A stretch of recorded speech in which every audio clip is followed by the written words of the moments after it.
प्रेम कीजिए, मन भगवान के चरणों में समर्पित कीजिए। गोपियां भगवान की दिव्य प्रेम की बातें जब करती हैं और प्रेम उद्धव जी ने देखा, उद्धव के हृदय में भी प्रेम का संचार हो गया, ज्ञान भूल गए और प्रेम का रंग चढ़ गया। उद्धव जी चले गए, भगवान से कहा आपकी प्रेमी गोपियां ब्रज में आपको याद कर रही हैं, चलिए। भगवान ने कहा मैं एक पल के लिए अपनी गोपियों से दूर नहीं हूं। तो वो रो क्यों रही हैं? बोले आपके अभिमान को दूर करने के लिए वो लीला की गोपियों ने। गोपियों से कृष्ण का पल भर का भी कोई वियोग नहीं था। प्रेम की प्रतिमूर्ति बनकर गोपियों ने उपदेश दिया कि भगवान को जब भी जिसे पाने का मन हो तो भगवान के लिए गोपियों की तरह रोना सीखिए। सोचो कि बिना रोए छोटे छोटे बच्चों को माँ खिलौना नहीं दिलाती, तो बिना रोए भला तुम्हें भगवान कैसे मिलेंगे? इसलिए कन्हैया को एक रोज रो कर पुकारा। बताओ भगवान को कैसे पाया जा सकता है? रो कर। इसलिए भगवान के लिए रोया करो। आप लोग भगवान को क्या चढ़ाते हैं? नारियल, सोना, चांदी ना चढ़ाओ, ये सब प्रेम के 2 आंसू चढ़ाओ।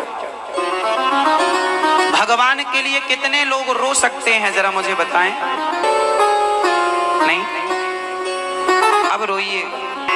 पत्नी के लिए, परिवार के लिए, पैसे के लिए तो आप रोज रोते हैं।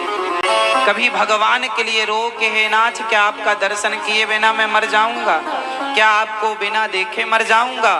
कभी बिहारी जी के लिए रोया करो। कभी भगवान की याद में रोया करो कि हे प्रभु कब दर्शन दोगे? भगवान को जब रोकर कोई भक्त पुकारता है ना, तो जैसे रोते हुए बच्चे के पास सारा काम छोड़कर माँ दौड़कर आ जाती है, उसी प्रकार रोते हुए भक्त के लिए भगवान सारा काम छोड़कर दौड़ पड़ते हैं कि मेरा भक्त मुझे रो करके। मीराबाई रोया करती थी।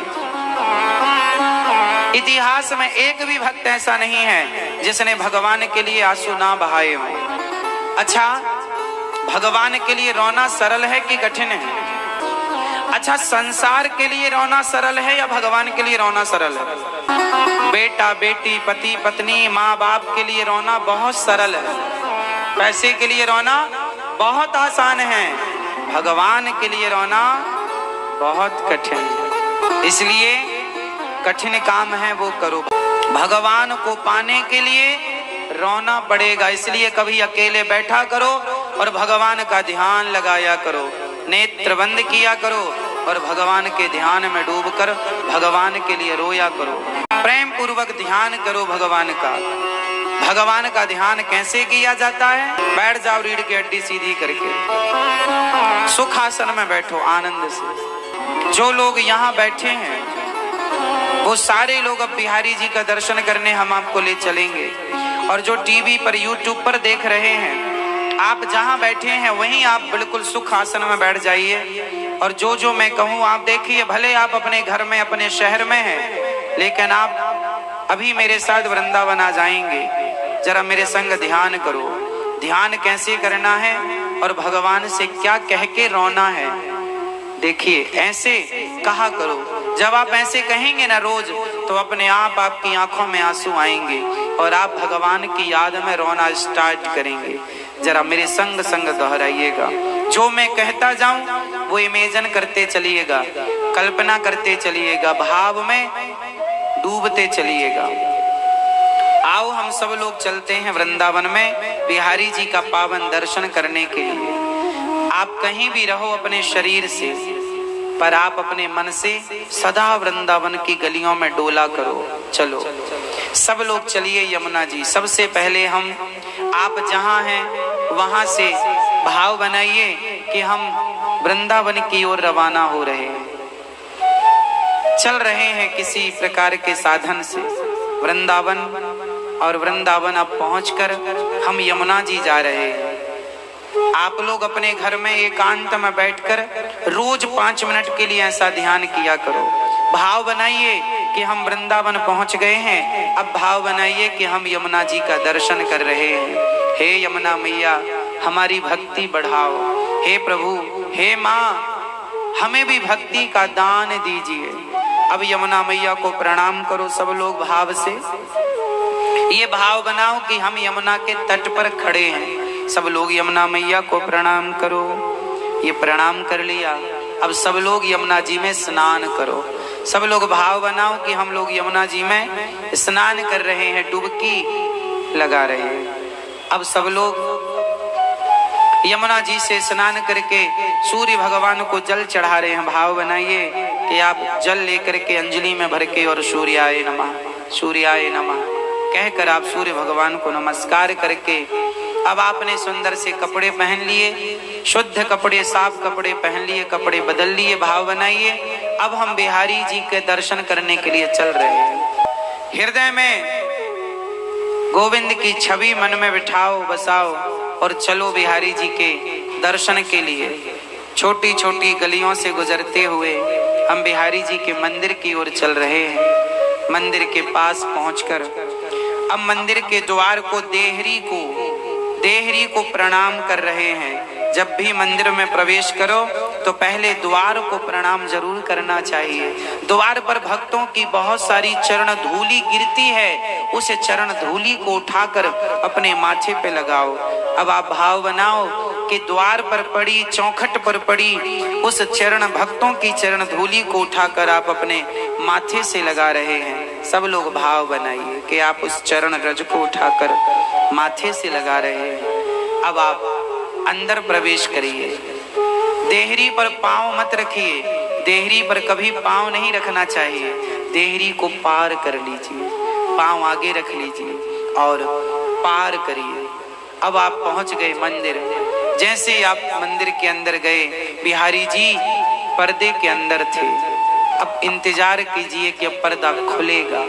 अब पर्दा खुलने का भाव बनाइए कि हम मंदिर में खड़े हैं और बस पर्दा खुलने का इंतजार कर रहे हैं। आज कैसे दिखेंगे मेरे बिहारी जी, आज कैसा श्रृंगार होगा उनका, आज कैसी सी छवि होगी उनकी, कैसे बाल होंगे, कैसे वस्त्र होंगे, कैसे उनके चरण होंगे, कैसे उनकी मुकुट होगी, कैसे उनकी मुस्कान होगी, वो हमें देखेंगे या नहीं। इन सवालों के साथ, बड़ी उत्कंठा के साथ आप उत्सुक हैं दर्शन के लिए।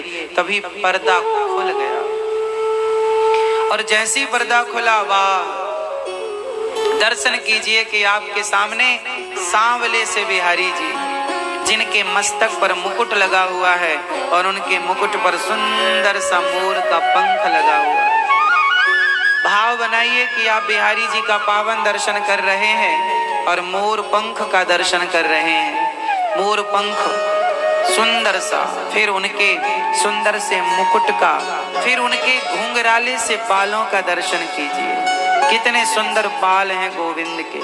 फिर भगवान के मस्तक का, माथे का दर्शन कीजिए। फिर भगवान के मस्तक से अपनी नजरें नीचे उतारिए, उनकी सुंदर सी नासिका का दर्शन कीजिए। फिर भगवान की सुंदर सी बड़ी बड़ी आंखों का, नेत्रों का दर्शन कीजिए। कितनी सुंदर आंखें हैं। भाव बनाइए कि वो आपको ही देख रहे हैं। भाव बनाइए कि वो आपको ही निहार रहे हैं, टुकुर टुकुर देख रहे हैं, मानो आपसे पूछ रहे हो कि तुम ठीक तो हो ना। अब भगवान की सुंदर सी मुस्कान को देखिए, उनके गालों को, उनकी होंठों को देखिए। देखिए भगवान के मुख को, वो आपसे कुछ कहना चाहते हैं, कुछ कह रहे हैं, महसूस कीजिए। अब भगवान के गले में पड़ी हुई सुंदर सी, बिहारी जी के गले में पड़ी हुई सुंदर सी मोतियों की माला, वैजंती की माला का दर्शन कीजिए। अब भगवान के कमर पर बंधी करधन का दर्शन कीजिए। फिर भगवान के कमर के नीचे घुटनों का और घुटनों के नीचे भगवान के सुंदर से चरणों का दर्शन कीजिए। भाव बनाइए कि बिहारी जी के एक पांव पर दूसरा सा टेढ़ा सा पांव रखा है और आप उन चरणों को बार बार निहार रहे हैं, देख रहे हैं। अब आप बगल में श्री राधा रानी का दर्शन कीजिए कि श्याम सुंदर के बगल में श्री राधा रानी के चरणों का आप दर्शन कर रहे हैं। अब भाव बनाइए कि एक सुंदर सी सिंहासन आपने सोने की बनाई और सोने के सिंहासन पर, सोने के झूले पर आपने श्याम सुंदर को और राधा रानी को बिठाया। भाव बनाइए कि आप सोने के सिंहासन पर श्याम सुंदर और राधा रानी को बिठाकर अब झूला झूला रहे हैं। अब आप एक सुंदर सी थाली उठाओ और भाव बनाइए कि आप श्याम सुंदर के चरणों को पखार रहे हैं। जैसे केवट ने राम के चरण धोए, प्रभु राम के चरण धोए, ऐसे आप भगवान श्री कृष्ण के चरण धो रहे हैं। भाव बनाइए कि आप भगवान के चरण पखार रहे हैं, श्री राधा रानी के चरण धो रहे हैं। और चरणों को धोकर भाव बनाइए कि आप चरणों का जल पी रहे हैं, चरणामृत ले रहे हैं। अब आप भाव बनाइए कि आप भगवान को लड्डुओं का, सुंदर से लड्डू पेड़े का भोग लगा रहे हैं। अपने हाथों से बने पकवानों को आप भगवान के समक्ष रख रहे हैं। तुलसी का पत्र डालकर राधा रानी खा रही हैं, श्याम सुंदर खा रहे हैं। भाव बनाइए कि वो खा रहे हैं और श्याम सुंदर ने खाते हुए थोड़ा सा आपको भी खवाया। आप भी रस लीजिए, सुंदर सा प्रसाद लीजिए। अब आप भाव बनाइए कि आप भगवान से प्रार्थना कर रहे हैं। अब प्रार्थना कैसी करनी है? हाथ जोड़ के सब लोग प्रार्थना कीजिए कि मेरे सामने श्याम सुंदर बैठे हैं, श्री राधा रानी बैठी हैं प्रत्यक्ष रूप में, और हम उनसे डायरेक्ट कह रहे हैं। आप कहो, बोलो, हे श्याम सुंदर, हे प्रभु, हमें स्वीकार कीजिए। इस संसार में आपके सिवा हमारा कोई नहीं है। हे श्याम सुंदर, हे करुणा निधान, आप तो करुणा के सागर हैं, आप तो दीन बंधु हैं, आप तो दीन दयाल हैं, दीनों पर दया करने वाले हैं।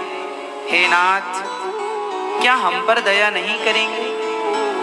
हे श्याम सुंदर, हम करोड़ों जन्मों के पापी हैं, माना कि हम अधम हैं, नीच हैं, दुष्ट हैं।